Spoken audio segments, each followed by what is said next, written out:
I was a kid, my twin brother and I found something that loved to kill. I did everything I could to make it go the fuck away, but it had other plans. Welcome to Now Playing Podcast review of The Monkey. The coroner said it was an accident, but it was no accident. It was a monkey. Part of the Stephen King movie retrospective series. It's a toy monkey? It's evil. It's basically the devil. Hosted by Stuart. A beast, not from this earth. Arnie. Always just kind of preferred a life where you sit down and you don't stand up again until you want to. And Brock. We have been chosen to witness its power over life and death. But be warned, this episode will contain detailed plot spoilers and strong language. Oh, fuck. We hope you enjoy the show. It must be vanquished. Why don't you vanquish it, huh, Bill? Today, we're discussing The Monkey, starring Theo James, Christian Convery, Colin O'Brien, Rowan Campbell, Sarah Levy, Adam Scott, Elijah Wood, and Tatiana Maslany, directed by Osgood Perkins. Hello, dumb shit. This is Arnie, co-host of Now Playing. And Stuart. Hi, I'm going to try not to kill everybody around me. This is Brock. And welcome, Brock. Oh, I'm happy to be here, guys. You know, Stephen King is something that I'm tangentially watching here and there, but I'm so glad to be on this series with you guys. What a great opportunity is to talk with you guys about a different kind of movie. Yeah, we're back in Stephen King, looking at one of his older short stories, The Monkey from the Skeleton Crew collection.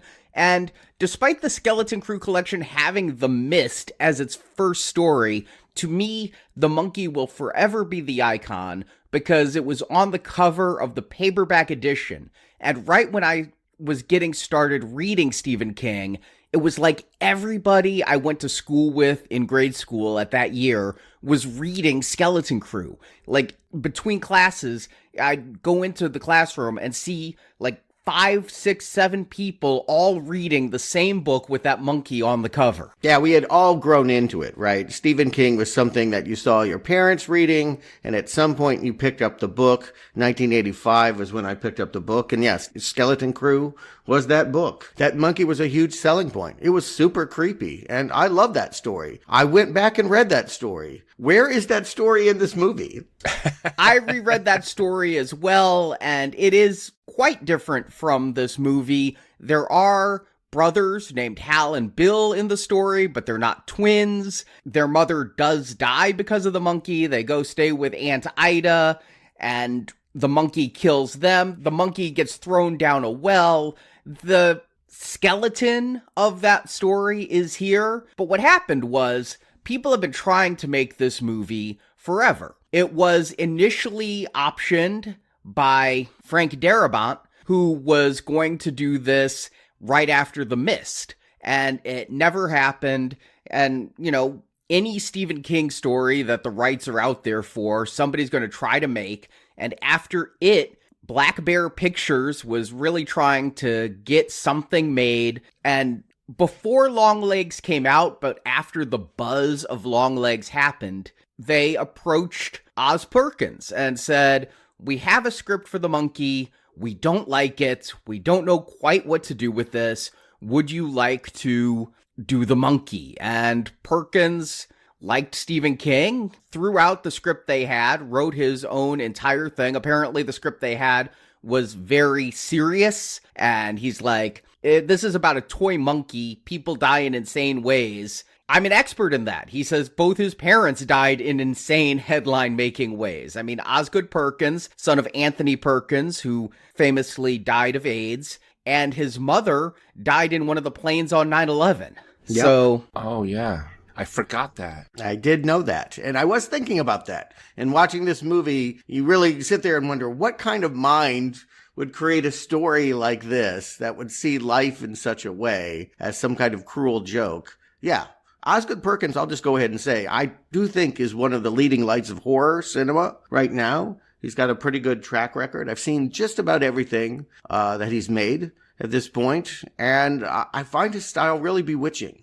It's almost occultish. I mean, it really reminds me of like occult filmmakers' experimental films that I've seen. He takes a lot of risks. He feels indie and dangerous, which you want in a horror movie. So to see him apply that aesthetic to a comedy, what is essentially a movie that I don't think is supposed to be very scary, is going to be watching Osgood Perkins grow and change. So yeah, for lots of reasons, I was excited for this movie. Yeah, I primarily know Osgood Perkins as an actor. My wife watches Legally Blonde a lot, and he plays David in that movie. So I've seen him in there. And last year, Longlegs, Nicolas Cage being crazy, I got really excited for that movie. And while I have a lot of thoughts on that movie, maybe we'll review it someday, I ended up becoming a big fan of him as a director out of Longlegs. And when I found out he was doing Stephen King's The Monkey, I was a little bit hesitant. I mean,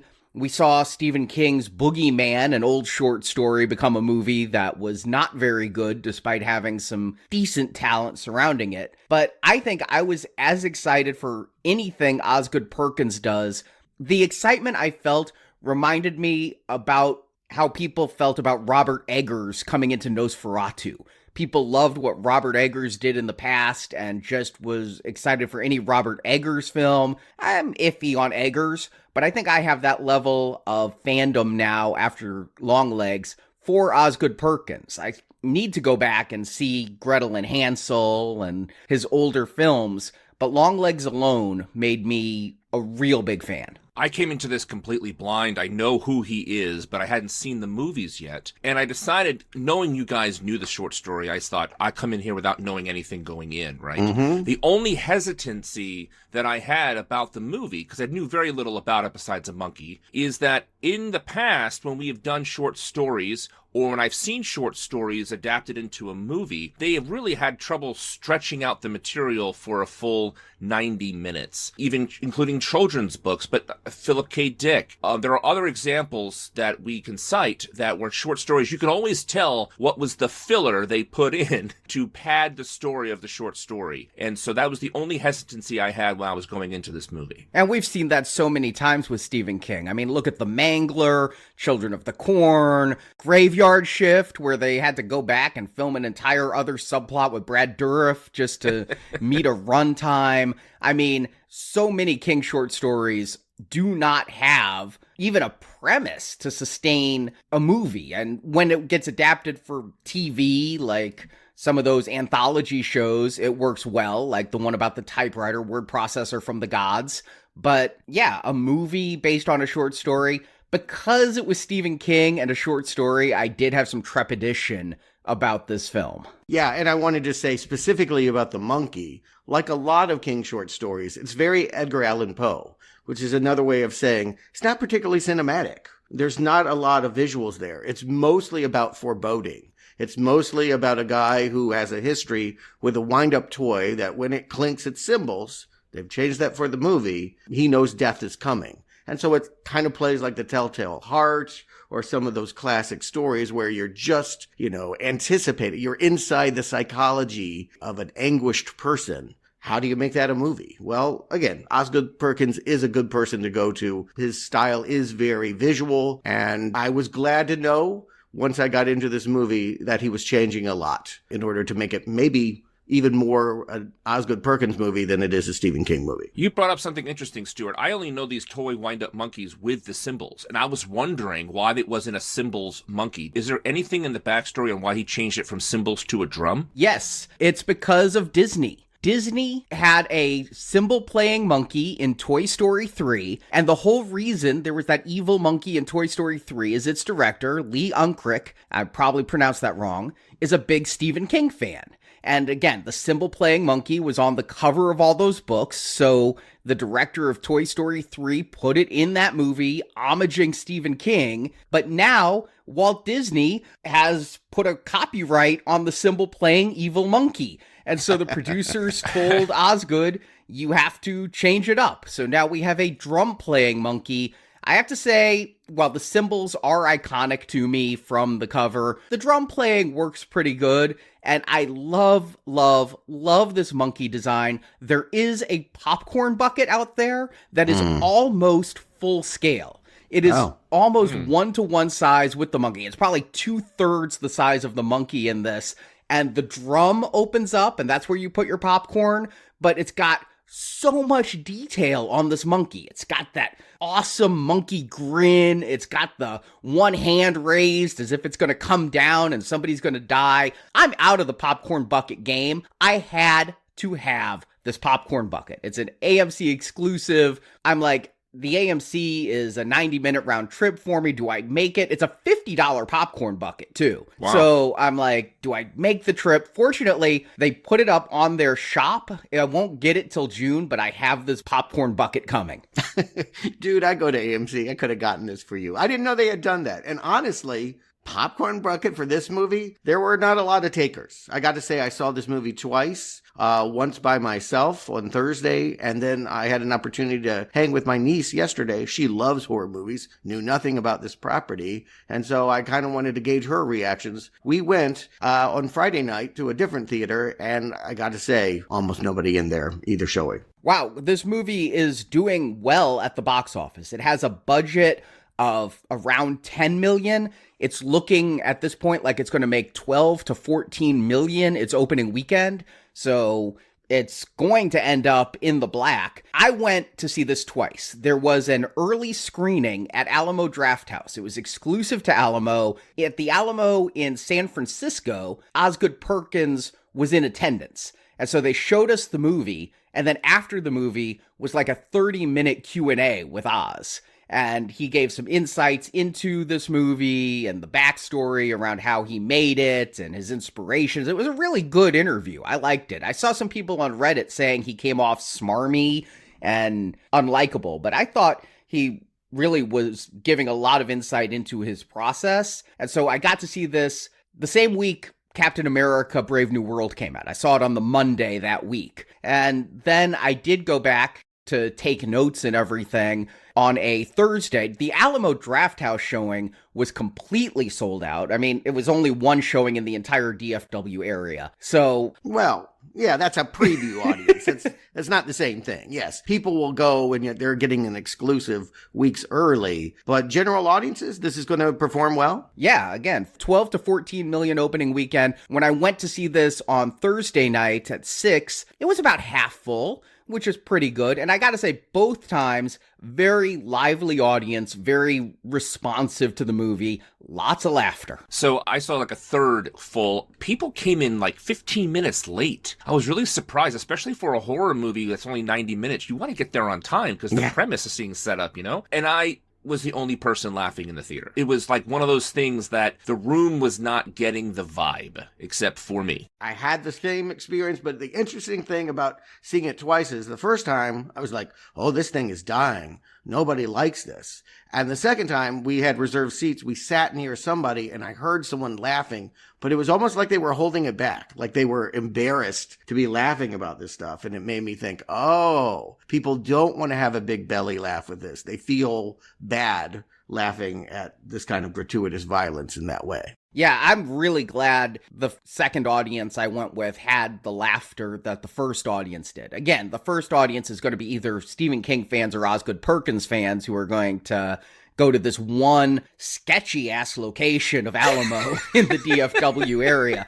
I was a little nervous. I got out of there like at 10:30, and I'm glad they had security guards in the parking lot. But the second time I saw it, I even took Marjorie, because Marjorie was so curious. She said when I came home from that preview showing, I was giddy with excitement about this movie. And I'm like, was I? I didn't even notice. So she's like, I got to see this movie that got you so hyped up. And yeah, she was laughing along with the audience during this. It's definitely black humor, but the audiences I saw it with were ready to laugh. And that's the thing about this is, from Longlegs, I would have thought that Osgood would try to make this more straightforward horror, but the trailers for this looked so funny with the Come On Baby, Let the Good Times Roll song playing and just the humor of the deaths that it showed. The trailer was telling me to expect something else, and probably, even if this wasn't Stephen King and something I'm watching for now playing, I probably would have gone and seen this in theaters no matter. I asked my niece what she thought it was going to be because she was like, that was smarter than I expected. And I was like, what do you mean by that? She's like, I thought it was going to be just a bunch of dumb teenagers being killed off by a monkey. I think she was struck by the fact that there was a different story being told. Yeah, people being killed by a monkey. I did wonder, are people going to think this is the Robbie Williams movie that just came out? Like, because I think The Monkey, you're going to think of that movie more than you're going to think of this one.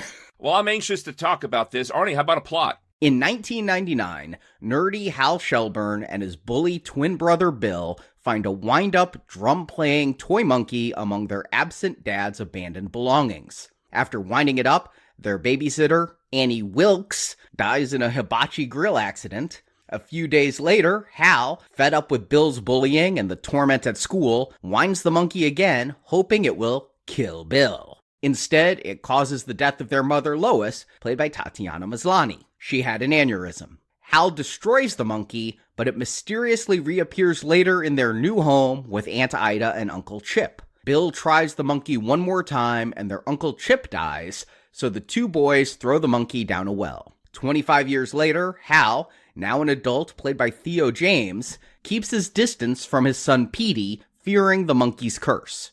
Bill, also played by James, has become a recluse and spent 25 years obsessively searching for the monkey, believing Hal's use of it caused their mother's death. Meanwhile, the monkey ends up in the hands of Ricky, played by Rowan Campbell, a local boy who bought it at an estate sale after Aunt Ida's death. Ricky, unaware of the monkey's dark powers, sees it as a reminder of his absent father. Still, Ricky sells the monkey to Bill. Bill winds up the monkey again and again, each time hoping it will kill Hal. Ricky, thinking the monkey is a harmless object, decides he wants it back. When Bill refuses, Ricky poses as a cop and kidnaps Hal and Petey, forcing them to break into Bill's booby-trapped home to steal the monkey. Ricky's plan goes horribly wrong when Bill forces Petey to wind up the monkey, which causes a deadly swarm of wasps to kill Ricky. With Ricky dead, Hal fights to protect Petey, but Bill, driven to madness, tries to force the monkey to drum without turning the key. The monkey begins drumming wildly, bringing mass destruction, including a plane crash. Hal and Bill reconcile after years of estrangement, but the monkey's drumming continues. Bill is killed by one of his own traps. Hal and Petey escape the chaos, witnessing the devastation around them, including the eerie sight of death on a pale horse. They make it their mission to ensure the monkey never kills again, as credits roll. As they start, we get Severance star Adam Scott doing a funny little bit. All we're ever going to know about why this monkey came into the lives of the main characters is the fact that we have their father coming into the UK pawn shop that he must have bought it from and trying to return a monkey he insists is not a toy. That was in the UK? I didn't get that that was a British pawn shop. Yeah, there's pounds. There's a pound symbol on one of the price tags. Ah. And there's a Union Jack on the beaded door. Okay. And when I first saw this movie, I'm like, oh, Adam Scott. I didn't know he was in this. I thought he would be a main character in this. And when I left the first time, I'm like, oh, was that Ricky's dad, the missing cop? And I tried to think of it that way. When I went back, it is clear this guy is in a pilot's outfit that we're going to see later on in a closet. Yes, this is Hal and Bill's dad who got them the monkey, and it's a fun prologue. I mean, the way he sets up the monkey, saying that we're all fucked to hell when the drumstick comes down, and the pawnbroker not believing him. He's covered in blood, but not his own. And yeah, the very first death, the monkey starts to drum, and we also see a rat or a mouse chewing on a rope on a counter, and it's like, okay, you know what this feels like instantly to me? Final Destination. Absolutely. This is totally Final Destination. And when that harpoon goes through the pawnbroker's chest, I thought that was funny. But what was even funnier was how the entrails came back out when the thing repelled backwards. And as soon as that happened, I'm like, oh, this is going to be a Final Destination movie. Yeah, yes. All of it feels so Rube Goldberg and so set up, like what's going to kill the person, and or this is just waiting to kill the person. And so, yeah, I have a big smile on my face, and then Adam Scott gets a flamethrower And he kind of looked like Bruce Campbell. He's making crazy faces and flame-throwing the monkey. I just was getting a big Bruce Campbell over-the-top vibe from him. I thought Uncle Chip was Bruce Campbell, and so I was hoping that, because I had the same thought, that I got Bruce Campbell, and it's a shame he didn't come around throughout the movie, because he would have been perfect in this kind of vibe.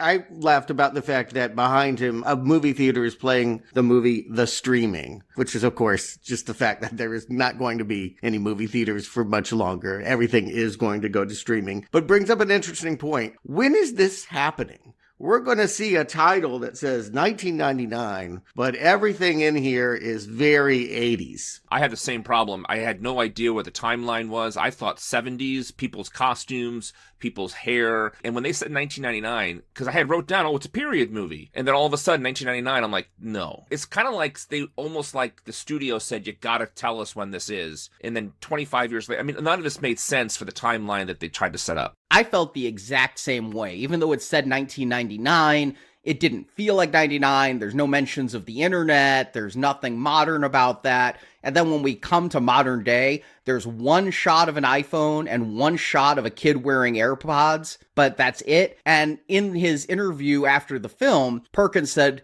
when he originally wrote this, it was very different. It was going to be in Stephen King times, and Stephen King stories always are in the 50s and then the 80s, so he set up this opening to be in the 1950s, and then modern times would have been the 80s, but then he decided, it did that so well, and then Stranger Things did it, that he just didn't want to be compared to those things, so he modernized the story. But I don't feel like he changed his draft that much. It's like he changed the number without changing the fashion or anything else.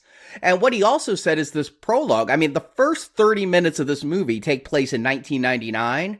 That was originally intended to be chopped up and interspersed through the rest of the movie. You'd find out the backstory of the monkey compared to modern times with the monkey. There is a lull in this movie where I would see some of that making sense, but I do like that in editing, they decided, let's just show the entire origin of the monkey and then show the entire modern of the monkey. The only thing I have to add to that is that the music didn't help confusing you on when the story took place, because they used so many older songs that did not compute. If they were going to put it in 99, the music really could have helped sell the time period. I actually think it's kind of a design to have you, not gripping on where you're at. I think you're dissociated trying to figure all of that out. It ends up becoming part of the style. Whatever the original intent is, it kind of exists in this netherworld of Stephen King land, right? Where there are just Stephen King-ish things that happen. And yeah, does this ever feel like it happens in a real 1999 or a real 2025? Absolutely not. This is a curated world, kind of like a Wes Anderson movie. And so we do go to 1999. I assume that the father's been missing a couple of years at this point by the way everybody's acting, and that his stuff has been all packed away. So maybe that pawn shop scene is 1997, 1996.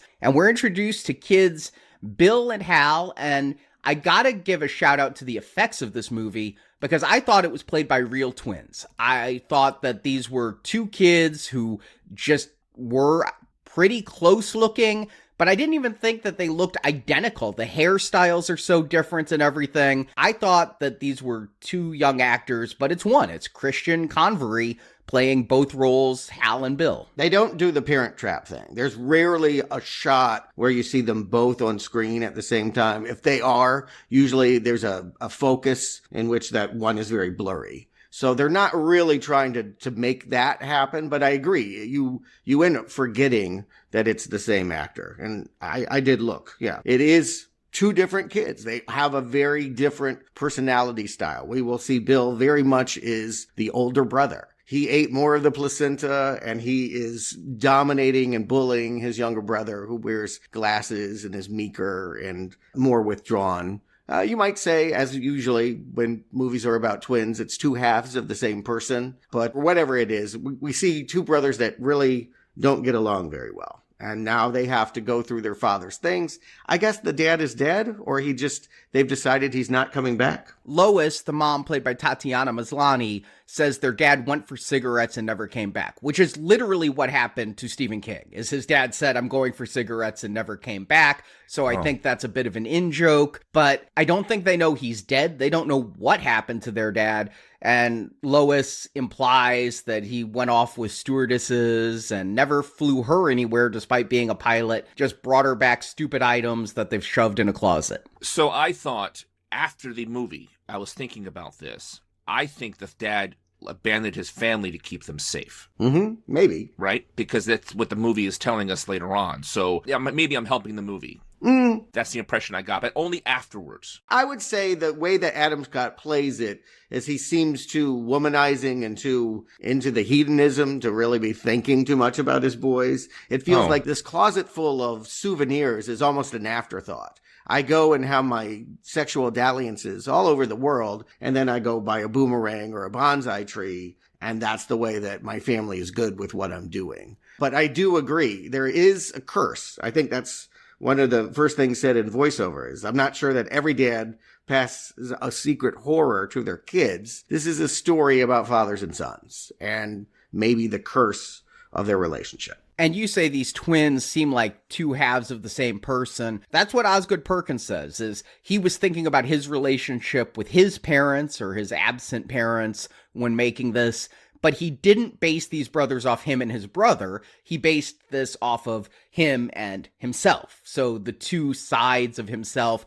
I also thought, given that Osgood Perkins is divorced, that maybe some of this plot about Hal and his son later on, or the kids and their missing father at this beginning, might be something Osgood is projecting into this film since he is divorced. But he said in the interview, maybe this is self-serving to him, that he's a good father and really involved in his kids' lives. So he is at least distancing himself that he is the absent father that is seen in this film.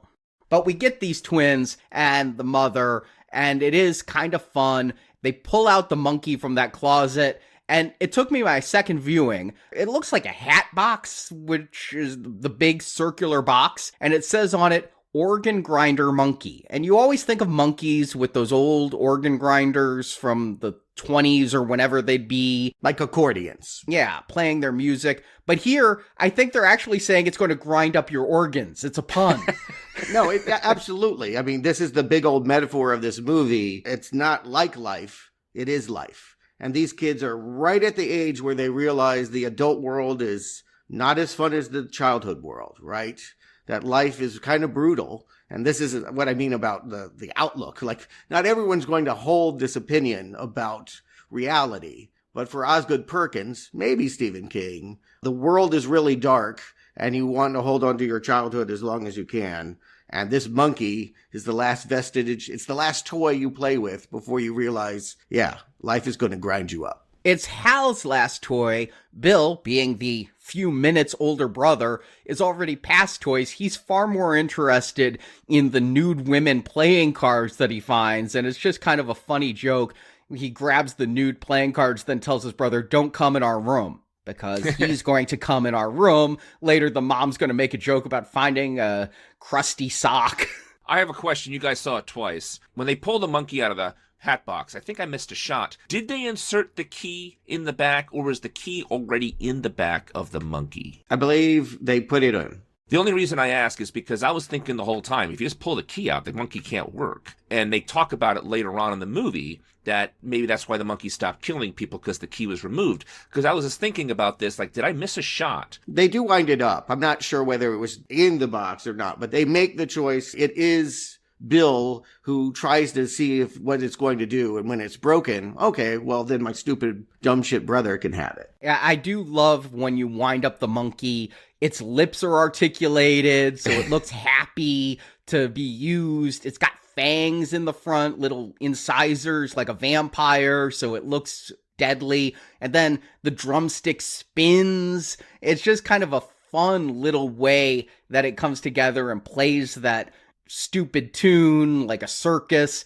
But the last drumstick doesn't come down until later on. The mom, Lois, has been dating. We saw her dancing with some guy. She has a blind date this night, so babysitter Annie Wilkes, obviously a reference to Misery, is taking the boys to Benihana or something like Benihana. So this is the part of the movie where I had to remind myself I should not be thinking about this too much. Clearly, I just thought about the key, how the monkey ended up in the car, and then all of a sudden the monkey ended up in the driver's seat. I said to myself, I'm going to turn off my brain here on how the monkey keeps appearing and transporting everywhere. And thankfully, later in the movie, they said this monkey transports. We know he's able to transport. So thank goodness, because if I hadn't done that, I wouldn't have had as much fun, especially with this first kill scene in the Benihana. My goodness gracious, that was unexpected. Yeah, the monkey's just in Annie's car on its own. Later on, they're going to say the monkey can teleport and... Teleport. That's the word I was looking for. Teleport. Thank you, Arnie. And yeah, they go to this Benihana. Bill, being again a little older, is hitting on Annie, saying, I'm just a man. And later will say he was going to marry her. And this hibachi grill guy is also flirting with Annie, hard eye contact, making the rice hard on the grill. They always do that cheesy stuff at those places. But he's doing his little blade trick and cuts Annie's throat. And I'm like, okay, he's just going to cut her throat. But she turns to look at Hal. Her head falls off and lands on the hot plate. The sound effects of the sizzling of her skin come up. I mean, if you don't know what movie you're in, instantly we cut to her funeral. The smash cuts in this film, especially to funerals, are hysterical. And there's this guy there who's in the credits as Rookie Priest. Yeah. And, his every line is great in this funeral. Yeah, you always go to funerals and you can always tell when the priest doesn't know the deceased and they're trying to make it sound nice and they get like a handful of notes about them and try to push those things into the homily. One more thing about the Benihana, when she turns her head slowly slips off her neck. Mm-hmm. Which I thought was a really nice touch. And then, of course, when it hits the grill and sizzles, I'm laughing out loud because that's just really funny. And this is, I'm going to argue, 80, maybe 90% of the movie. You better like this joke, because this is the joke they have to play. This movie is going to work so much on splatter comedy. I'll just go ahead and say it's sort of my disappointment. I think these early scenes are clever. Sort of my disappointment that almost every scene is some version of this kind of slapstick comedy. It is, but there's also a lot of verbal comedy in here that people were laughing at. I think there's just a lot of clever dialogue. I won't call it smart dialogue. I don't think this movie is very smart. It has some heady ideas, but it doesn't really explore them. But yeah, I mean, when you've got this priest up there and he's like, it is what it is, that's the word of the Lord, I'm laughing just at that. But again, this is sort of getting to the theme of the idea about what is life all about, that if you try to quote scripture, you can talk yourself into circles, right? There's just ways of like, it was just an accident, or was it part of a divine plan? Like in the end, particularly this guy, he doesn't have any clue. He's going to end up being like, why not you? Why not you? And of course, Mom's going to even underline the point, it will be you. It will be you. Everyone dies. Yeah, the tagline for this movie in the trailer was everybody dies. And what I took that to mean is everybody in the movie dies. Again, kind of like a Final Destination. But no, the theme of this movie is everybody dies. You will die. That's life. The speech the mom gives to the kids is disturbing. All your friends and their parents and their pets. Some of us peacefully in our sleep. Some of us horribly, violently screaming through duct tape. I mean... And let's go dancing, right? The way to cope. This is, again, I mean, it is framed as comedy, but it's really, I mean, I think the horror of this movie is the reality of that statement. Right. It's the unshakable thing. Laughter is a coping mechanism to deal with the fact that there's no way out of this. And I think that this movie, again, sort of relishes in that very nihilistic entertainment of torturing people, that they can't pray their way out of it. They can't think a way out of it. We're all going to be ground up by this monkey. The thing about horror movies that I've learned by doing them here at Now Playing is they try to find, usually in these slasher movies, they try to find excuses as to justify why this person or that person gets killed in these little quick setups of whatever they're doing. Here, I didn't really get any of that. They just seem to be random killings of the people around them. Actually, Brock, I'm glad you brought that up, because I think when we get to the very end of this movie, that gets addressed. I'm going to put a pin in that. But yeah, Okay. I definitely agree with you. Usually, particularly, I think that's what my niece meant. I thought this was just going to be a stupid movie where stupid teenagers get killed for being stupid, and it's not, right? Everyone gets killed. Yeah, there's going to be people getting killed who we don't even know. They just are peripheral, walk in and die characters. So here, though, we get a dream sequence or a wish sequence. Hal is getting bullied in school. His brother is causing it, spreading rumors about him. He has this dream of killing his brother with his mom's bowling ball that says Lois on it. And but that's just a dream sequence. But this group of mean girls in school are bullying Hal, saying, I guess your mom wears the pants in the family, but you're wearing pants. Two people can't wear pants at the same time. I couldn't tell if he went home in shorts or boxers. Boxers. But I think, again, when I say that, I feel like this movie exists in a Stephen King, land of all his ideas. The fact that this is even happening in a locker room, I'm thinking about Carrie, right? The way those girls surround him and bully him and de-pants him, a lot of what Sissy Spacek went through. I love the matter-of-factness of all the girls talking like, oh, this is going to happen right now. No expressions on their faces, nothing. It was just really funny. These bully girls just took him out. Yeah, and I also think why he's really being bullied is not the girls themselves. It's the fact that Bill is shit-talking. Mm-hmm. Bill caught this thoughtful introspective. If they represent anything, one boy is, he's maturing rapidly. He's older, and so he's got sexual desires. He's being hedonistic. He lives superficially. The other one is thoughtful. He went up to that monkey and is like, did you have something to do with that babysitter? He's the one asking more intellectually provoking questions.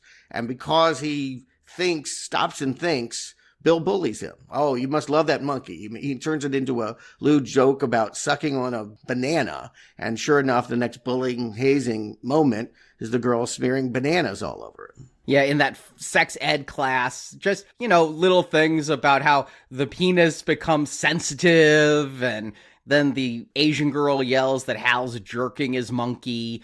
And yeah, Hal goes to their bedroom, and their bedroom also feels anachronistic. He's got a hamburger phone, but the Goosebumps poster and the TV VCR combo at least felt very 90s. But he's wanting Bill to die. He goes to the monkey, says, I wish Bill was dead, winds it up. Bill comes home from school. He's wearing this shirt that's all black, only it has orange flames coming up from the bottom. It's like a bowling shirt, right? Yeah, I noticed that shirt because I had that shirt in the late 90s. I had that exact shirt. I was an adult, but I was wearing that flame shirt in the 90s, and that shirt comes back later in the movie. I mean, it does typify, I'm not going to say it typifies a person, but like there's a certain person that would wear that shirt. And I think Bill is that person, right? And apparently I am too. Yeah.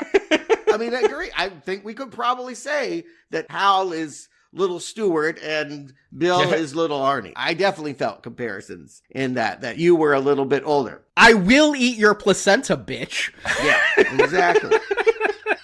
And I do think that, it's created this tension where, yes, poor Hal, he doesn't really mean it, but he snapped.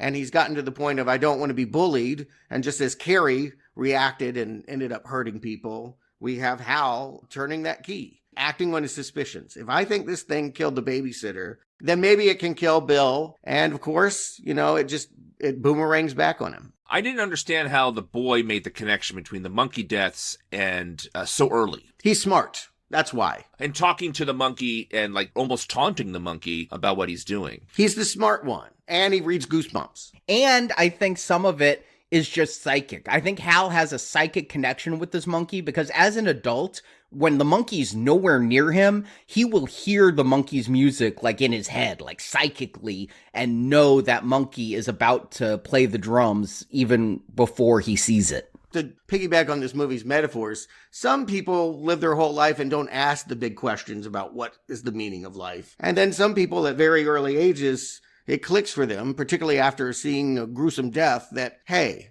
what's going on here? Was that fair? And I think, he's a early victim of trauma. So he's asking what the monkey and life is all about.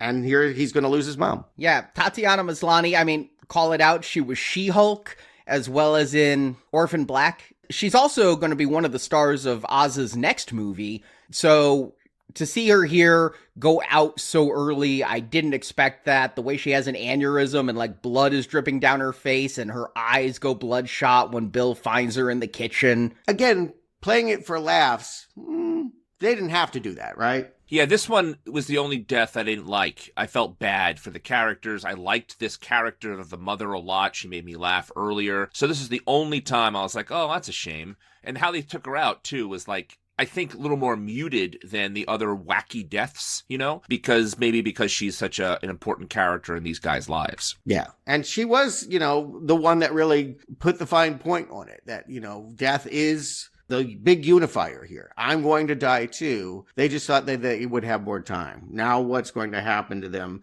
We see, again, superficial Bill, who wasn't really thinking about the monkey or anything. Like, this bothers him more. In some respects, he's the one at the funeral trying to make mom wake up, really having the big emotional reaction. It finally stops him from being such a little jerk. Yeah, I think this is the one death in the entire movie that isn't played for laughs. And that's why Bill at the funeral is like, haha, mom, that's a funny joke. Wake up now. This is where there isn't a joke until Uncle Chip shows up, and this is played by Osgood Perkins. I mean, he was an actor before he was a director, wearing these Elvis mutton chops, making me definitely think this movie's taking place in the 70s. And his entire speech here got so many laughs about how your Aunt Ida and Uncle Chip never wanted kids. Also, we're swingers, but oh well, we're going to do our very best for you boys, but our very best might be pretty bad. I thought he kind of looked like a monkey. Also, I think that was his look was like looking like a monkey, but maybe that was just because of those big old mutton chops. I thought his speech was really funny. When he grabbed the kid's shoulder, I got a bad, like, pedophile vibe, but they didn't go there. I mean, I think what you realize is that, yes, they're not going to be well attended to. Not in the same way that their mom, who we genuinely sense love, and again, her advice to dance, that was his favorite day. On a day of a funeral for a babysitter he liked, dancing, his mom helped him cope and made him realize life was worth living. These people ain't going to do that. They're not going to provide that. They're going to totally uproot them. And before they go, Hal is going to make sure the monkey's not coming with. He goes to sleep in his suit, waits for everyone to sleep, has the meat cleaver in the bed with him, and when no one's looking, he hacks up the arm, presumably hacks off the head. He sees blood, throws it away in a garbage bag, and when they move to Casco, Maine, he's not thinking the monkey could come back. Yeah, the fact that the monkey bleeds as he's chopping it up is something never really made a note of. I like some of the strange edits in this movie where you almost get subliminal, or not subliminal, but like what's going on in the character's head. So when he's chopping up the monkey, it's intercut with the monkey hitting the drum with flames all around him. But yes, they go to Casco, Maine, and on the second viewing, I noticed it has the most wonderful slogan in the sign for Casco, Maine. Underneath it, it says, birthplace of its locals. I mean, of course. Yeah, I mean, again, I don't know that this humor is laugh out loud funny. It's kind of like maybe you guys are getting big reactions. I heard almost nothing in my audience, and I didn't laugh. Oh, well, I laughed out loud at a lot of this movie, especially the deaths, because they were so wacky. But Uncle Chip made me laugh. The mother's speech made me laugh, but not as guffawing as I did when... And we'll get there to the other deaths in the movie. So I'm surprised, but Stuart, because I kind of said to myself, the three of us are going to get this humor. There's no reason the three of us are not going to get this. What I was surprised about was how quiet my audience was, because how do you not laugh at the absurdity at some of this? Right. So, yeah. Well, because, and again, I think this is thematic, for some people, this is just horrific, right? There's no joy in it. There's no dancing in this. There's no getting your mind off of the gruesomeness of organ grinding. And some people can appreciate the music. And Bill won't even take his suit off because he's like, I'll just have to put it back on for the next funeral.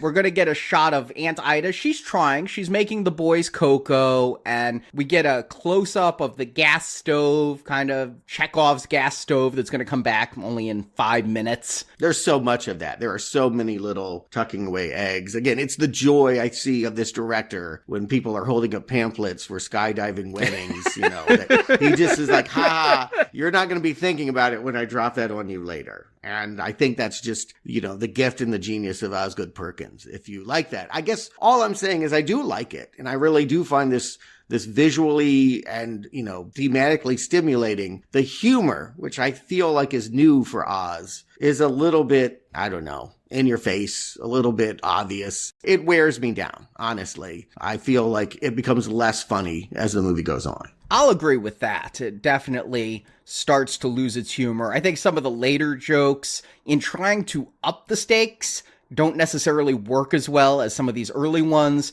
Like here, Bill is finally intuiting that this monkey could be evil. The monkey shows up in Aunt Ida's house for reasons it can teleport, and Bill wants to try the monkey one more time before getting rid of it. He's going to turn the key. Hal's going to be like, don't bit!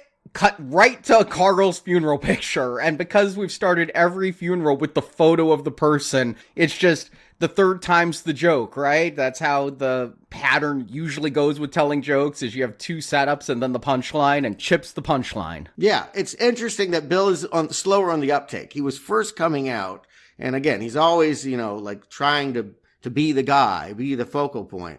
But he's finally catching wind to what Hal has known for a while. It is a super evil magic monkey, and that makes him want to play with it. It makes him want to control it. And again, I think when you realize that life has this inevitable end, people do different things to try and change that, right? Whether it's working out a lot or, living like they don't care about whether they live or die. Bill is just going to do that, right? I'm going to wind the key and see what happens. I'm going to just take a risk, and who cares if Chip dies? We'll see him not even mourn for that. He was an asshole, so I'm not even going to grieve for this guy. But I don't want the Nazis and Russians to get a hold of this monkey, so I'm going to chain it up and throw it down the well. Or the Irankis.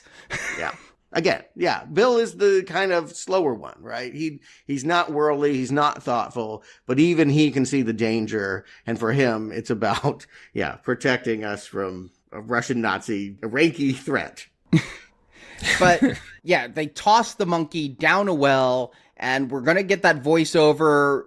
Theo James has been giving us Hal's POV voiceover for the first half hour of this film. And we're going to jump to modern day and start with Aunt Ida, not start with Hal. We're in Ida's house and seeing Chip's old hunting things, the bear with the sunglasses on, a photo of Chip on the wall, and in the distance we hear the monkey song.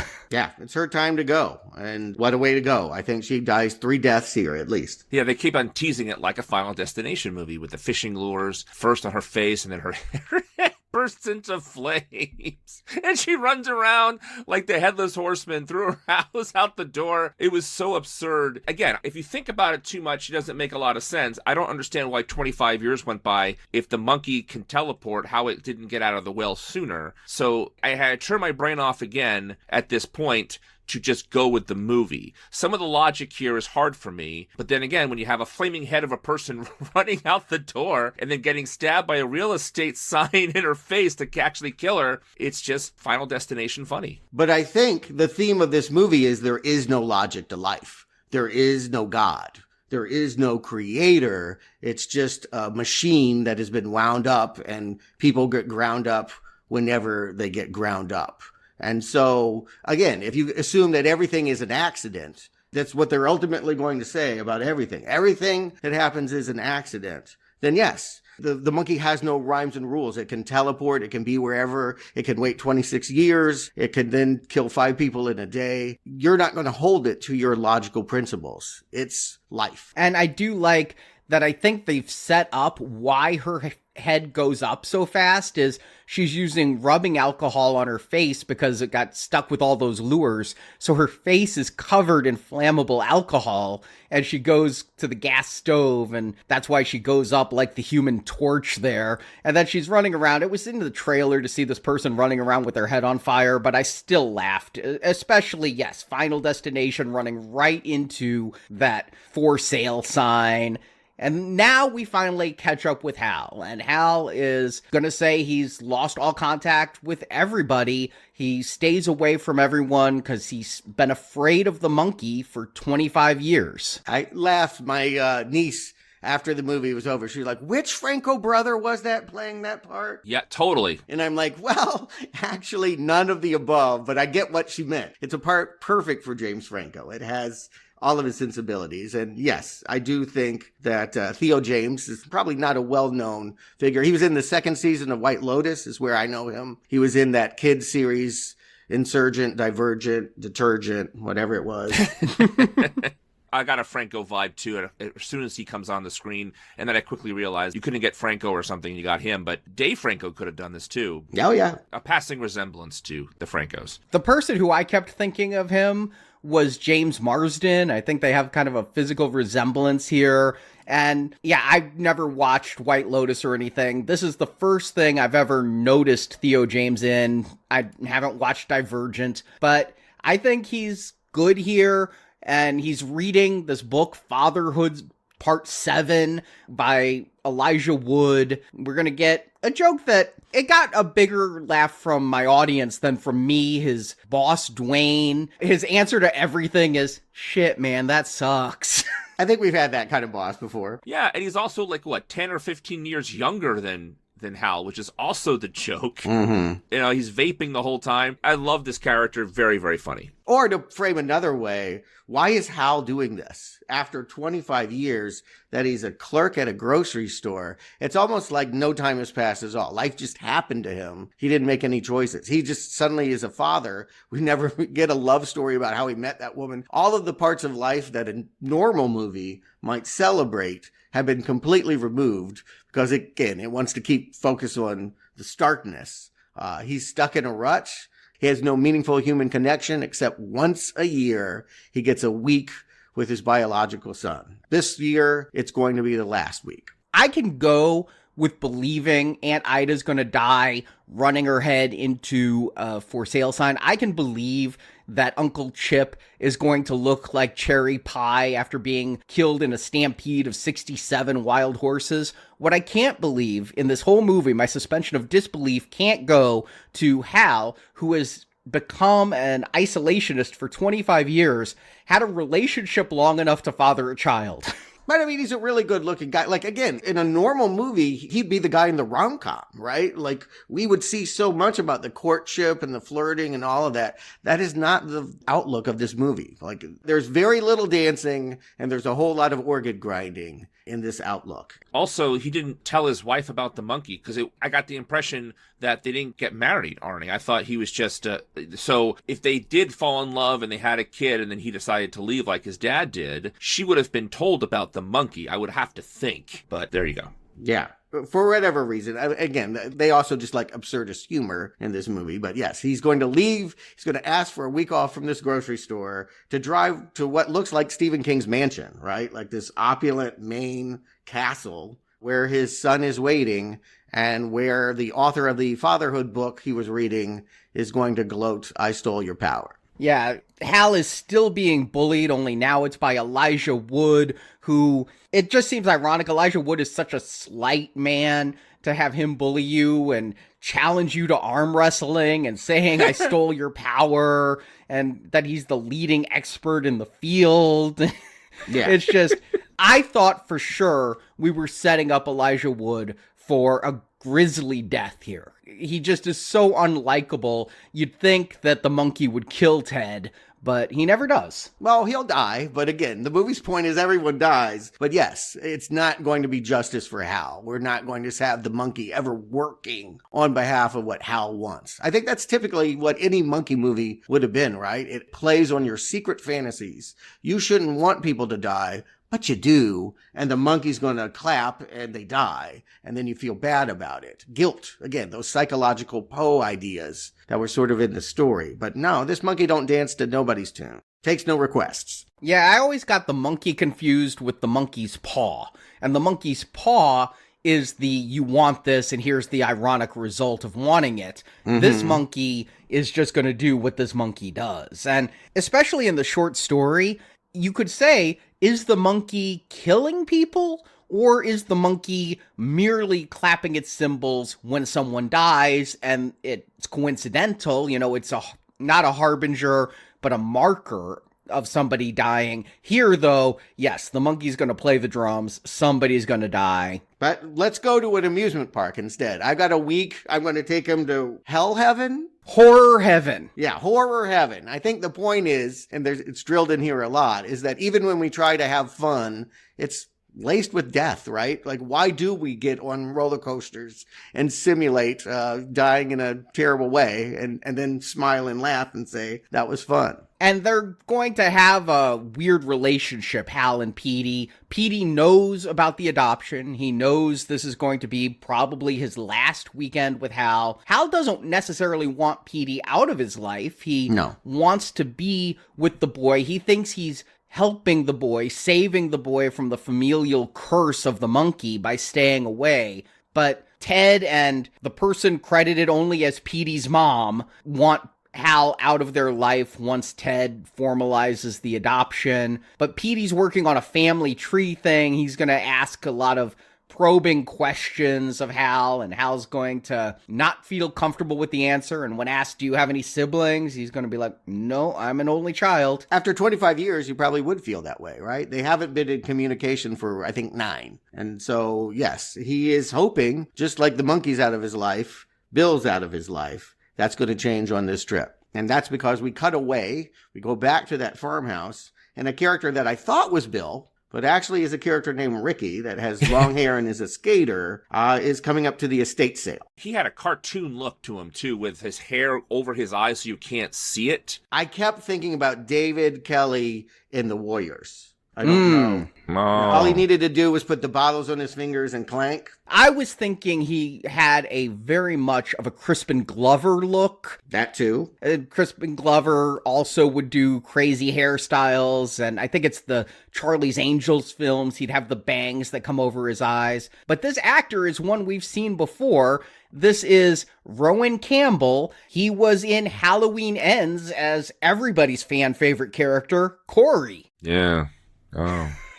Is that it? You're being ironic? Yes. Yeah, he certainly is. I mean, I love that movie. I thought it was a great movie. I don't remember who Corey was. Corey was the new Michael Myers. Yeah, he was the lead of the movie. Oh, Halloween Ends, not Halloween Kills. Okay, gotcha. No, okay. Yeah, unfortunate. But yeah, here he's just sort of, again, he's a mystery. All of a sudden, who is this guy? What's he doing? The monkey's being passed to a new set of twins. He goes home, and just like the other twins, the Shellbacks, we see that he's got a straight-laced brother that is in military fatigues. Same actor, right? No, different actor. Oh, okay. All right. Yeah, I don't think these two are twins. They're just brothers. The guy playing his brother is actually like one of the camera crew from Longlegs in this movie. Okay. Oh. And yeah, Ricky, they actually screw up the timeline. I think they changed some stuff in editing, because later on, the realtor is going to say, we had an estate sale on Sunday, and we had a great turnout. We made over $100. And then she's going to say, oh, ever since Monday, things have been messy. Your aunt died on Monday. Well, if the estate sale was Sunday and the aunt died on Monday, then the estate sale was before the aunt died. Yeah, and they're punking you. Again, this is the movie punking you for trying to follow a logical framework. Another inconsistency was when Ida was running out of her house, someone had left flowers for her husband on the doorstep. She got her leg stuck in. Well, that would have been 25 years ago. Why would have that happened? But of course, to the audience, it was only 25 seconds ago. So they are definitely, and that's, again, Osgood Perkins' talent is he creates this spell, this magic spell in which time and reality and our normal sense about how things work go away. And we're in his world. or in this case, the world that he's created with Stephen King. Yeah, I didn't know whose flowers those were. I did not take them as being for the uncle, but it just seemed weird that there was a flower vase sitting in the middle of the stairs, and then she's walking like she has a cast on her leg. Again, the big theme is there is no logic here. Absurdism. Yeah, and so when I turned my brain off, I was able to go with it. If I was not enjoying this movie so much, I'd be much more concerned on all of these little things. I think it's good that we're bringing them up to, accentuate that the theme Stuart is talking about. However, this is the kind of things that normally bother me. I just want to call myself out on this. Because it's true. These sort of things really do bother me normally. Yeah, I think the director would be very happy to hear that. Good, I got you mad. I got under your skin. And yes. So this moment passes by with Ricky where he goes home and sees his brother, and the mom just says he's got a similar story of not knowing his father, but saying the monkey reminds me of my father. And we get a quick image of some dude half dressed in a cop uniform in a bed giggling, probably in the middle of some affair. The mother certainly thinks that this guy had affairs. And then she says something that's really important that you could miss. And that is, are you still selling things to that pervert that lives alone? Nut job who never leaves his house is the exact quote, not pervert. So she calls him a pervert later. Okay, but at this point, it's a nut job. And yeah, Bill has been hunting for this monkey for 25 years. We're going to find out he's in the phone book as Mrs. Monkey and has an answering machine that's looking for the monkey. Apparently, Ricky knows that this monkey is wanted by this guy and will sell it to Bill for $15 whole.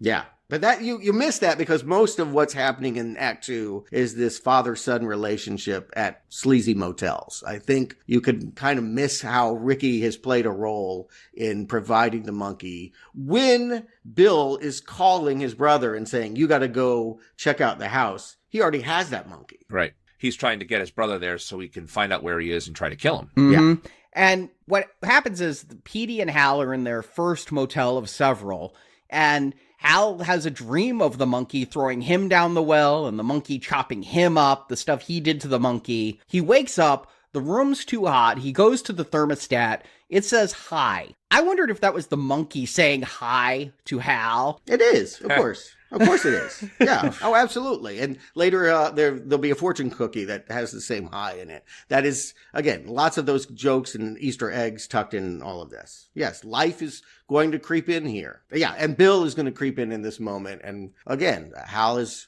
told Petey, I don't have a brother, so he's going to step outside and try to have this family dialogue out of earshot, and it becomes another Rube Goldberg. Yeah, when he turned the air conditioner down from high, we cut to see the air conditioner on the roof, a cheap, outdoor unit. It starts shaking, and yeah, as he's on the phone, we're going to keep cutting to that. And some woman is coming out in the middle of the night to have a swim. It's making me think of the movie Vacation, where Christy Brinkley goes swimming with Chevy Chase. Just random woman from the movie, attractive woman, is going swimming in the night. I got Fast Times off that, too, because she's wearing the red bikini. Ah, yeah. You know, normally in a movie like this, we would just ogle her. We would not see her blown limb from limb. Oh, man. When the air conditioner crashes and she jumps in the pool, I would expect, drowning or electrocution. I would not expect explosion where her leg flies at Bill and then you wait a beat and then all the water rains down or the blood rains down into the pool. I laughed. It was my favorite death in the movie because of how absurd it was. I kind of thought of it when I described it to my daughter later on when I got home. It was like a water balloon bursting, and it was like a blood mist that came down. And it was just so wacky that she exploded from going into an electrified pool. It was just, I think this is the high point of the silly deaths. After this, they're silly, but this one is like, how do you come back from this? Yeah. And they leave the motel. Hal's gonna scream at his son, make like eggs and scramble, which is something his mother had said earlier. They leave the hotel in the middle of the night. The motel has a no food after midnight sign. Perkins said that's an intentional homage to Gremlins, another horror comedy. Yeah, he takes him to a jacuzzi suites, which, I'm sorry, that's not a sanitary place, right? Yikes. Oh, man, yeah. I went to one of those once and got the worst stomach flu I've ever had in my life. Like, I wished for death. I was so sick. Yeah, and Petey is ready to give up on horror heaven. He's like, I don't need to go to this amusement park. I want to get to know you. If you have to go see your aunt's house and to attend to things, I want to see your room. I want to see who you are. And at every given moment, Hal, of course, is doing, in his mind, all he can to protect his son, but also to isolate his son and make him feel worse. And his son at the second motel is where he finds the flyer for the skydiving lessons that says, "We do weddings." And I like his son's line. You know, there's some droll humor here too with skydiving. I feel like it's one of those things where you're really good at it. It takes one class to find out. Yeah, he's kind of smart. Like Hal is, right? He's less of he's not Bill's kid, right? He's got some of his father's sort of sense of humor and coping and quiet, he's just a quiet kid, kind of withdrawn. There's a lot of Petey in Hal. And it's worth pointing out, Petey is named after Hal's dad. That was Adam Scott's name. Yeah. Oh. But they go to Aunt Ida's house. The blood is still on the for sale sign. We assume, based on how this movie's done, that the yard sale was done in that yard. So the blood would have still been on the for sale sign as everybody's buying the stuff. And the realtor, Barbara, comes. And my audiences both times laughed at her dialogue because earlier Hal had said, "I'm an only child." And the realtor's like, "Your brother, Bill Shelbourne, said you'd be coming. That brother Bill of yours is quite the character. Your brother, Bill, I mean."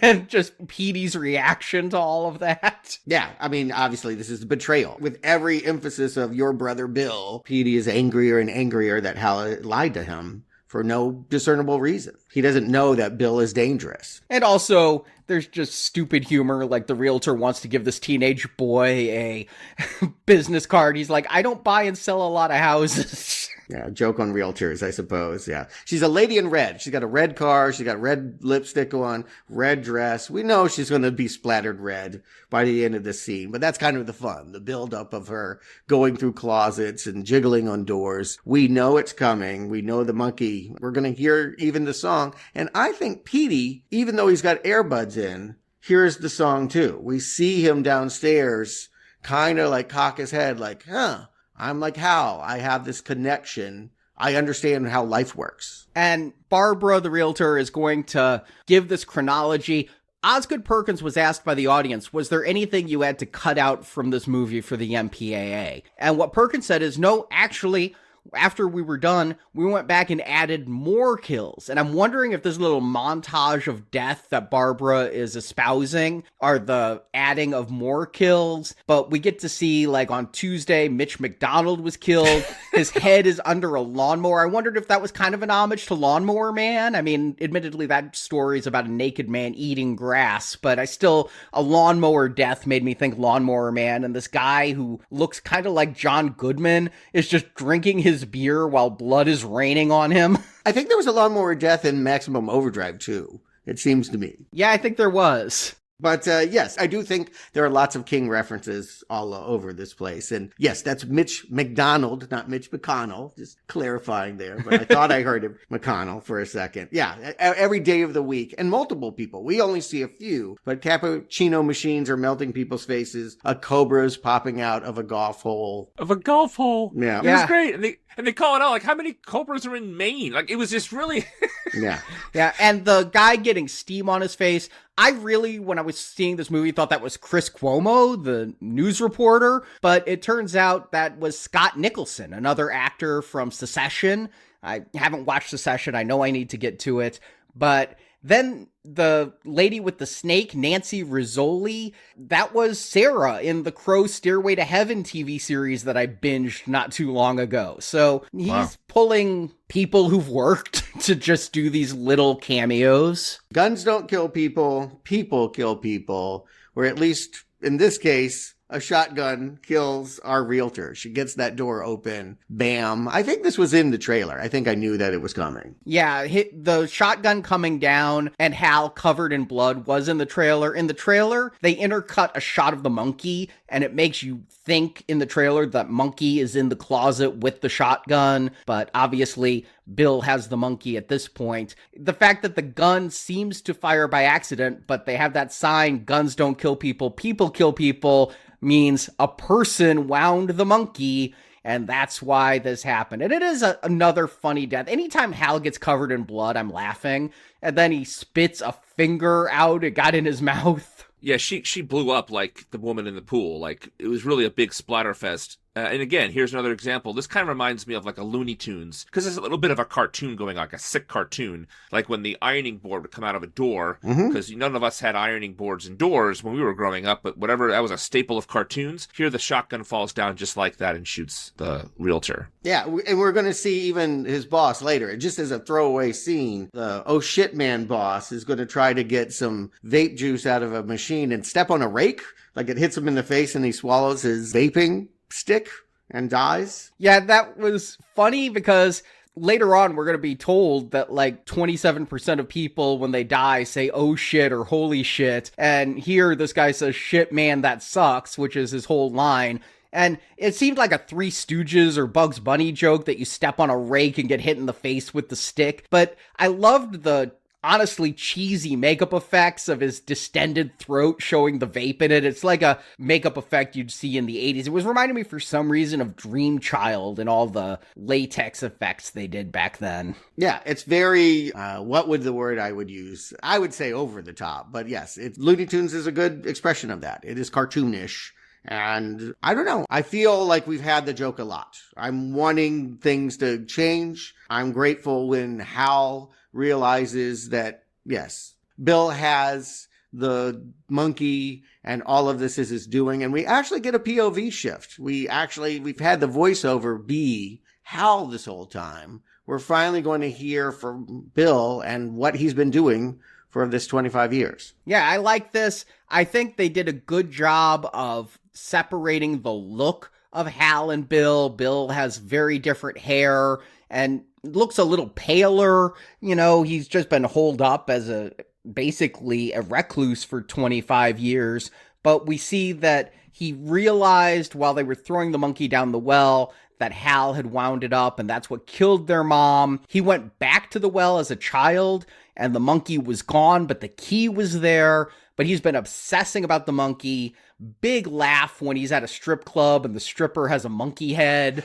Yes. And he even broke into Ida's house while an adult. We see him sneaking around the house looking for the monkey while Ida sleeps. And he talks about how he reworked his own child funeral suit in anticipation of more funerals. This is where that flame shirt came back. He needed more material to stretch out that suit. He used the flame shirt, so the top of his suit pants are now like flames. I thought it was the cummerbund. Yeah, me too. Maybe it was the cummerbund. It looked kind of like a cummerbund, but since cummerbunds are out of style in 2025... This guy is out of style. He's got a mullet, yeah. Yeah, it doesn't matter. But I also thought it was just looked like a cummerbund, and because that's the joke, like a flaming cummerbund was the joke of it, yeah. But our A story and our B story are going to cross because Ricky wants the monkey back. And Bill is like, fuck off. And so Ricky goes home, gets his dad's cop suit and gun, asks his brother, you got any extra bullets? And that character who hasn't said any words just finally smiles and asks what caliber. I think they were going for a PTSD character thing with this guy. That's the impression I got off the brother. I also just thought they were like the other brothers. One's real quiet and one's really loud, right? But then he said, what caliber, with a big smile on his face, which is what gave me the impression. I mean, whatever. The point is that it came out of nowhere. I got the impression also that the gun was not loaded the entire time, but then again, then it shoots later. So like this part of the movie gets a little bonkers, not in a good way, like I'm talking about with the deaths. The logic, as we talked about, it keeps creeping back in for me. I'm really trying to turn it off, but at this part of the movie, it's a little disjointed. Well, you brought in another set of brothers. And again, I thought they were twins. I thought we even saw twins cooking at the Chinese restaurant. I thought there was twinning happening a lot. The Shining, right? Twins. I know that wasn't in the book, but everyone thinks about the twins when you think about The Shining. But yeah, that Ricky is an addition that's hard to understand. The point is, I think his inclusion helps us understand that this curse is not these boys alone. That fathers don't show up for their kids in lots of examples, and that Ricky, in a desperate attempt to get to know a man that, he'll say he hates cops and hates his father, but he's willing to hold on to a toy monkey because there's something about it that reminds him of his father. I'm not sure that it's great writing, but you see them working really hard to try and expand the theme to something universal. Yeah, it's really, I think, a clumsy way to force the climax of this movie to happen is by using this Ricky character. Meanwhile, we're going to get, a very dark moment between Petey and Hal. Petey asks, did you ever kill a man? Hal doesn't answer for a while. And then Hal wants to send Petey home. And then, Petey and Hal get into it, and Hal says it was an accident that we had you, and then tries to make it up by saying it was an accident, but not a mistake. I was a dumb, stupid kid. But that makes sense. I mean, again, think about what this movie's saying. Everything's an accident. There is no divine plan. There is no God making things happen. That whole belief that everything happens for a reason is not this movie's view, is not Hal's view. But just because it's random doesn't mean that I don't want you in my life. You're not a mistake is his way of saying don't feel slighted by that. I think it's really important that we understand how badly Hal would like to parent Petey. But he's scared to because of the whole death thing. Yeah. I get that. And bad role models, right? Like, my dad wasn't there for me. How can I show up for you? Right. Not only does the Ricky thing seem forced, but the whole thing with Bill at the end with Petey also strains me. Again, Arnie said it perfectly. It's kind of like they're trying to find a way to end the movie, and they're kind of forcing things to happen, both with Ricky and then with Bill with the Petey situation. So at this point at the movie, it stops being fun. It becomes a little darker. It's like they're going for a darker tone here in the final climax of the movie. Yeah. Ricky is sending Petey inside this fortress to get the monkey, and it's laced with booby traps because we've just to think that Bill's crazy? Yeah, I think Bill is crazy because he's in this, Ricky calls it his house, but it's an abandoned factory or electrical plant or something like that. I think it's a hotel. Oh. Yeah, there's a sign atop it that says Cask Hotel. Okay, I didn't know what that, I thought that maybe meant telco. Like it was an old telephone operating thing, because it doesn't have rooms laid out like a hotel room would. But in there, Bill has this pyramid of CRT televisions, none of which really show anything, and he's got the monkey atop the pyramid. It's like an altar to the monkey. And yeah, he's got these booby traps of swords hanging from the top and the axe that swings at Petey. And we're going to see he literally has built the game Mousetrap. If you remember that Rube Goldberg board game, Mousetrap, it's got like the boxing glove that punches something and the ball that rolls into the bucket and the bucket flips over. He's got the glove and the bucket and the ball. Does he think Hal is going to be walking into this trap? If so, why wouldn't he make it more accessible for Hal to walk in? I don't think a lot of things are lining up here. And while it may reinforce the theme of absurdity, I think it weakens the overall movie. I agree. This third act is not particularly good. No, and I also don't like that when Petey gets up there, Bill makes him turn the key, and finally the monkey's going to kill somebody we want killed. In this case, it's Ricky, who still has a gun to Hal's head, although Ricky's so stupid, he's scratching his own head with the gun. The gun goes off. There's this giant wasp's nest right outside the window. And honestly, I think this is the worst moment of the film. It's in a bad CGI moment, all the wasps are going to fly right into Ricky's mouth and then crawl out his skin. His jaw's going to fall off. Of all the deaths, I think this one, maybe it's the CGI and not practical. Yes. Yes. You don't like the effect. I knew you wouldn't like the obviousness of the effect. But I'll just add that may be part of the joke, right? That it looks so bad. Yes. Remember you guys said a few minutes ago about the Dream Child, the Nightmare on Elm Street, with all the practical effects? That's where I thought when this jaw started falling down, it was clearly a CGI, but I thought there was kind of like an old-fashioned, it looks bad even though they're trying to make it look good on purpose. They're trying really hard to make it look good, vibe to it, but I also did not enjoy this death as a funny gag. I just thought it was like they have to find a way to get rid of this kid, and they did it this way. I didn't really care for this one. No, it was not funny. Yeah. And then, now that Ricky doesn't have a gun to his head, Hal's gonna run in to try to save Petey, and Bill's going nuts. He's like screaming at the monkey, trying to force its arm, or I can't really tell if he's trying to stop the arm from drumming or force the arm to drum. He doesn't want to turn the key. He's just screaming at the monkey. So the monkey's going to do the worst part of every rock concert, the drum solo. Well, I think that's really fun because it sets up the end of the movie because he drums so much that so many people have to die, right? Yeah, the bride comes through the ceiling. This is where we finally get that punchline. Right. I wrote down, we always say these kind of things, but Chekhov's skydiving lessons, because they called it out. And when the bride and the skydiver fall through the ceiling, again, I let out a huge laugh, and I don't think anyone else in the theater picked up on why. Oh, yeah. My wife was laughing hard at the wedding skydiver, dead bride. And then they look through the window, and, this is a cheaper movie, but it looks okay that you see the city in flames and the airplane crashing and everything. Everybody dies. But these two brothers are going to put it all aside. This is where I'm going to take the pin out.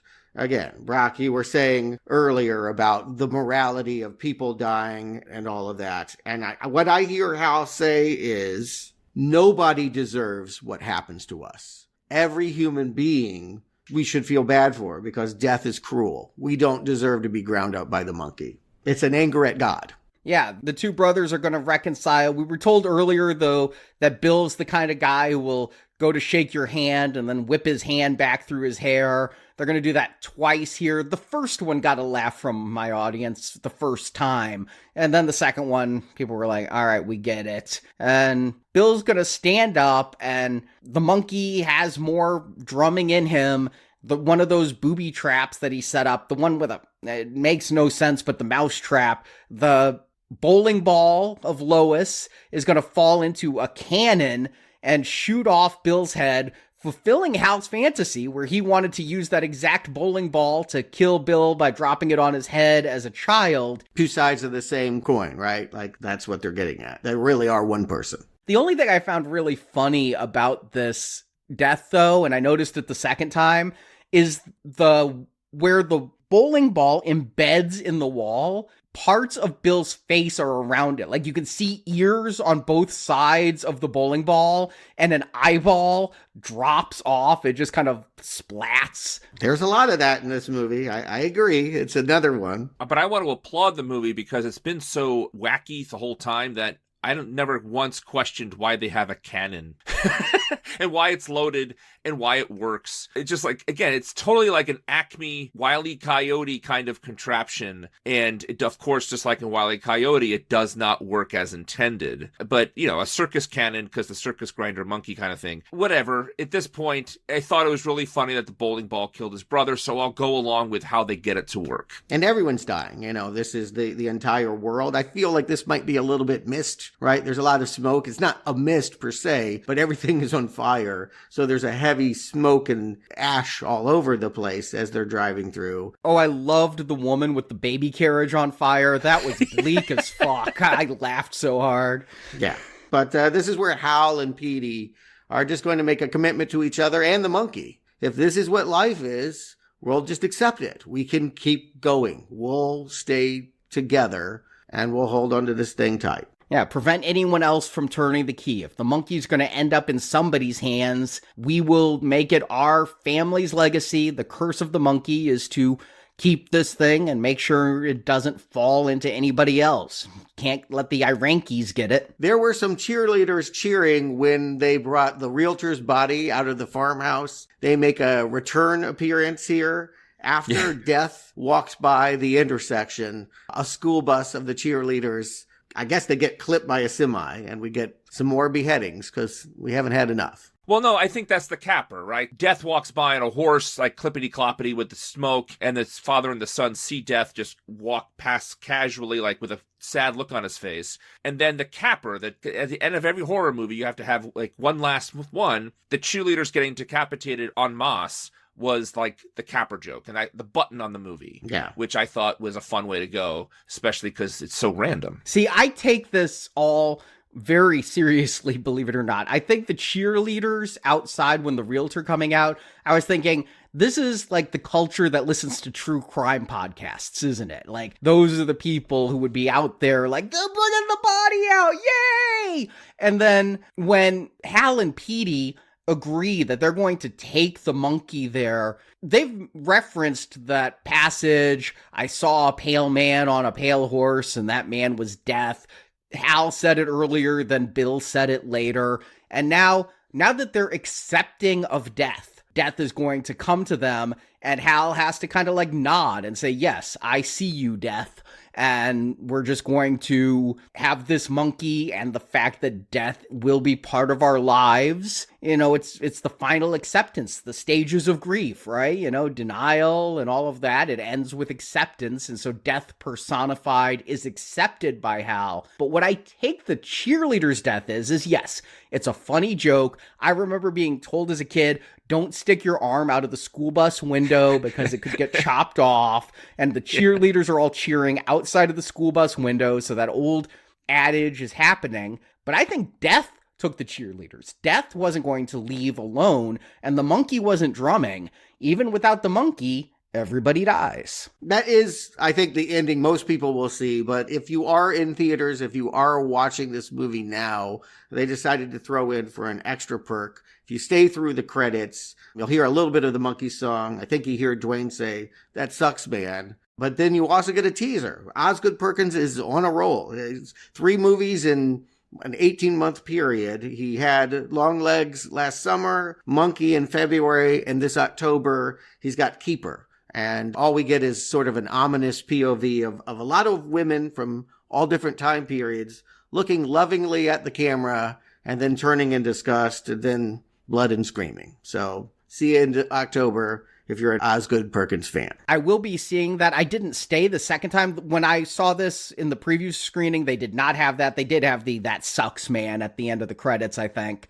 But this Keeper movie is a little bit controversial because Perkins said during his interview he was ready to film The Monkey up in Vancouver. And then SAG went on strike and the Writers Guild went on strike. And he was told, we can't make the movie.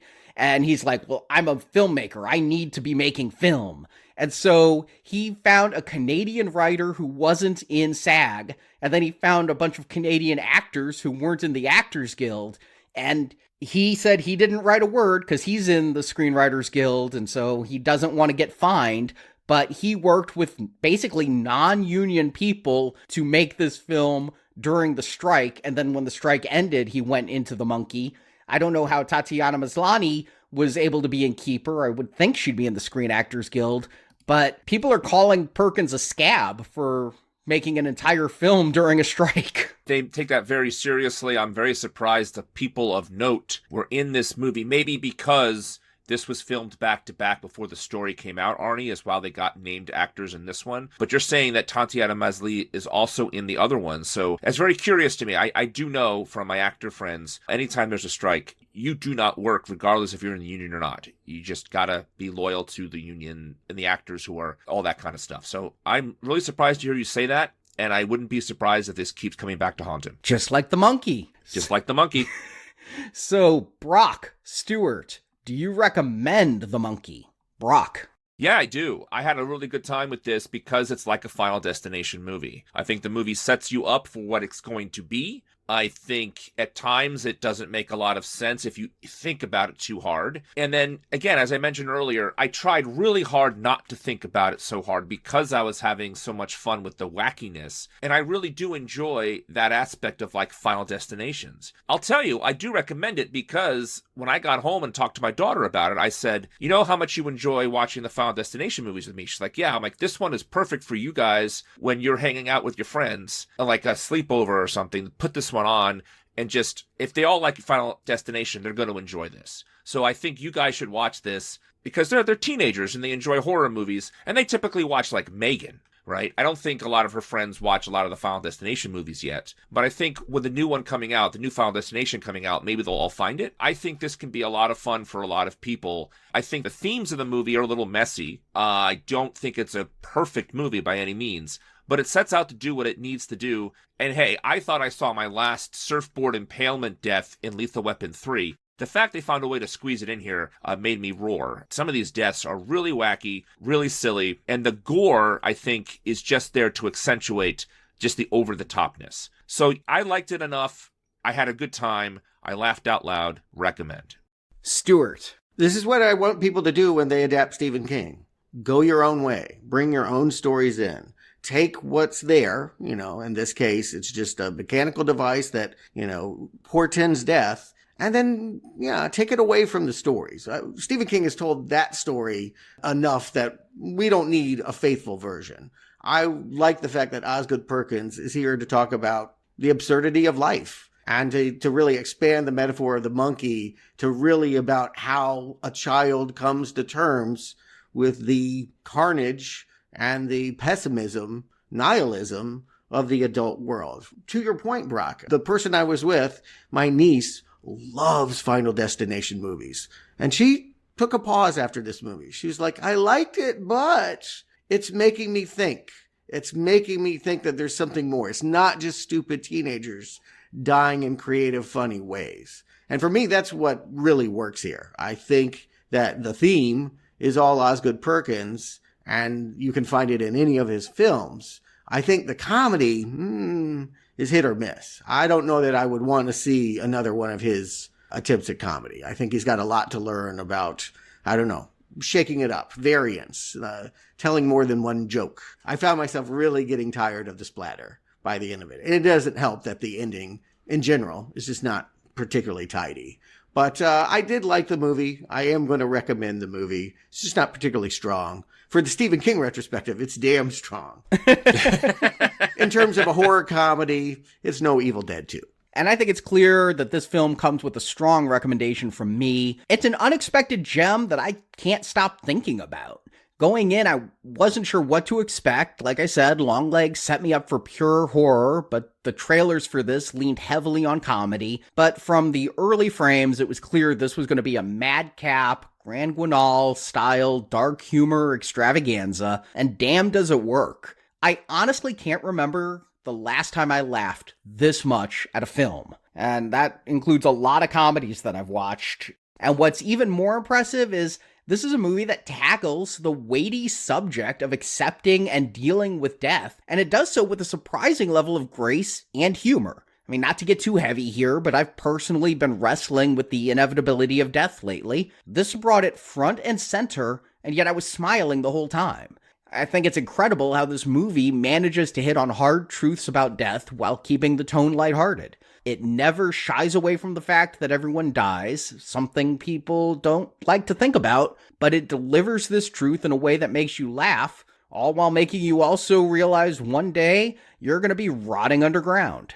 And when you look at Stephen King's body of work, he's known as the king of horror, but I mean, let's be honest, so many movies based on his stories have fallen flat. But this one, it nails it, and I think that that's showing humor might just be the key to adapting King's work successfully. I mean, yes, we do have classics like Carrie and The Shining that worked completely straight, but again, more failed than succeeded, and more recent adaptations like It Chapter 1 have shown that balancing horror with humor makes for a more engaging experience. And especially when it comes to King's love for cursed objects, whether it's an old car, a haunted washing machine, or a possessed monkey, I think having a sense of humor makes all the difference. So kudos to Perkins for knocking it out of the park with this one.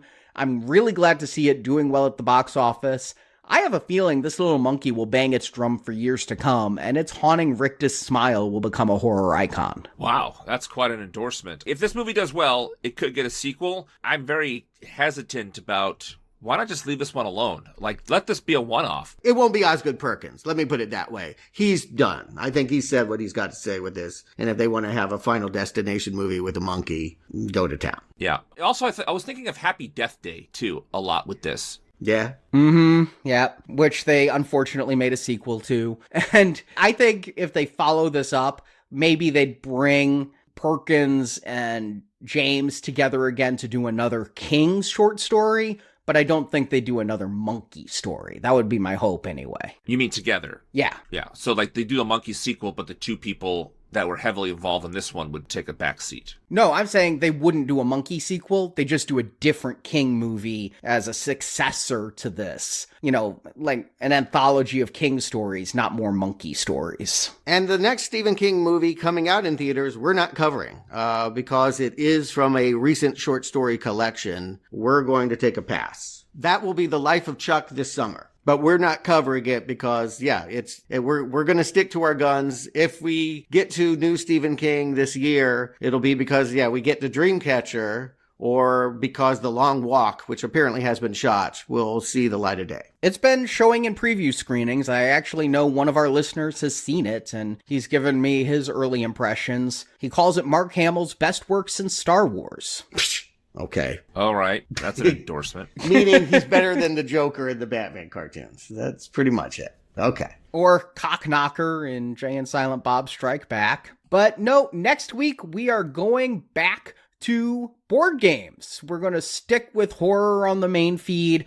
We are going to be calling out to the spirits with the Ouija retrospective series. Yep, another toy that plays with death. And this one is sanctioned by Parker Brothers. So they made a movie out of it and 2 movies out of it. That'll be the next couple weeks on the main feed. Actually, Hasbro. Parker Brothers got bought by Hasbro. So Parker Brothers is no more. We have to talk to them through a Ouija board. But if you are a gold level donor this Friday, join us on The Net. The Sandra Bullock is a hacker movie. Probably not the most realistic, I'm guessing, of the movies we're going to cover in that series. But that's what we want, right? We want to see how flexible, how different a hacker story can be. This is a woman in danger movie, and Sandra Bullock is not someone that I think of writing code, but we'll see how she does. Yes, that is the 3rd installment in our hacker retrospective series, where we've already done war games and sneakers, and this week, The Net, and next week, hackers. You definitely want to join us for that. It is for gold level donors and patrons. You can go to nowplayingpodcast.com/donate to find out how to support us. Every penny you donate helps keep this show going. So thank you for your support. And we want to give shout outs to some of our platinum level and higher patrons.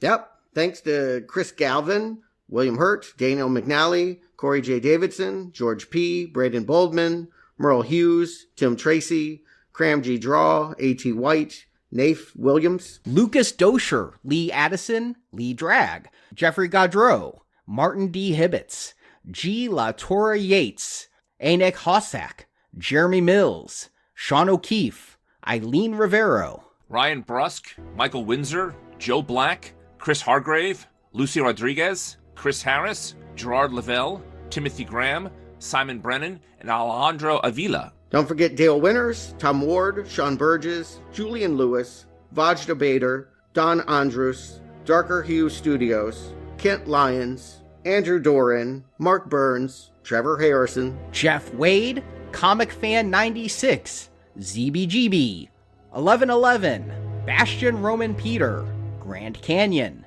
Maddie B, Fisher JA12, David Kraft 1000, and Scott. And T-Ward 1971, Seamus Finlayson, Hey You, Kiefer 51, Cokes J, Ruddix, Chris Cross, Takasta 2176, J. Clark Fisher, S.G. Harsh, Dimitri from Belgium, and Now Playing Fan. Thank you all so much for being supporters of Now Playing. Again, we couldn't do it without you. Thank you for listening to Now Playing. And now let's make like an egg and scramble.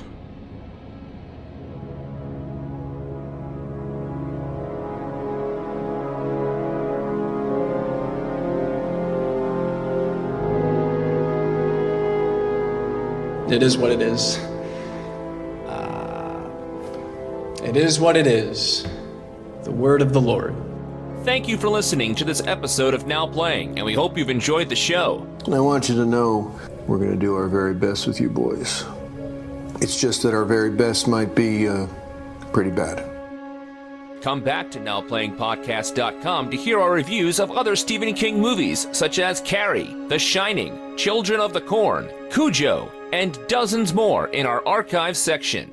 Oh yeah, today you're here with Annie Wilkes.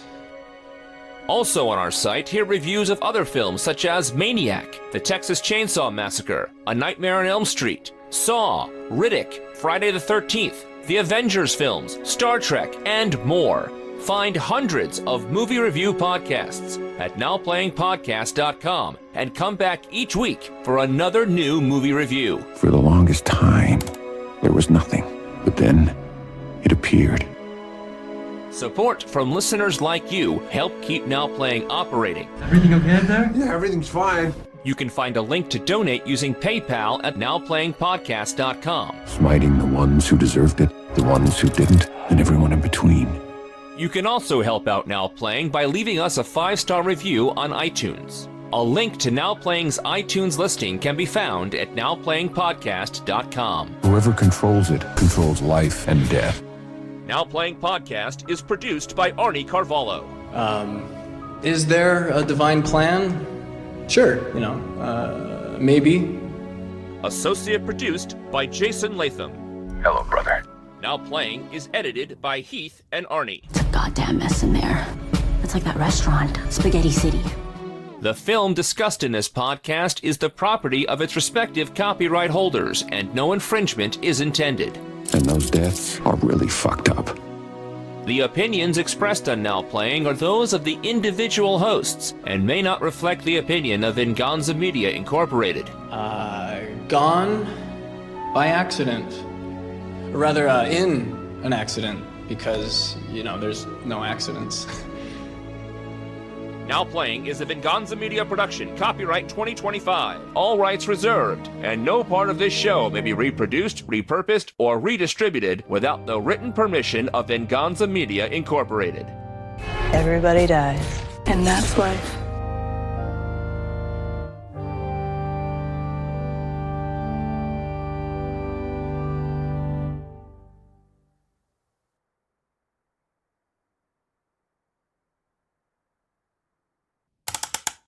I did wonder, are people going to think this is the Robbie Williams movie that just came out? Because I think The Monkey, you're going to think of that movie more than you're going to think of this one. I don't think anyone in America knows who Robbie Williams is, and nobody saw that film. But the cover of it's been plastered everywhere because of the Oscar nominations, right? Or lack of Oscar. I can't remember if it got nominated or not. It couldn't. Yeah, it got for visual effects, but it couldn't for song because he's a big music star everywhere else but here. Gotcha.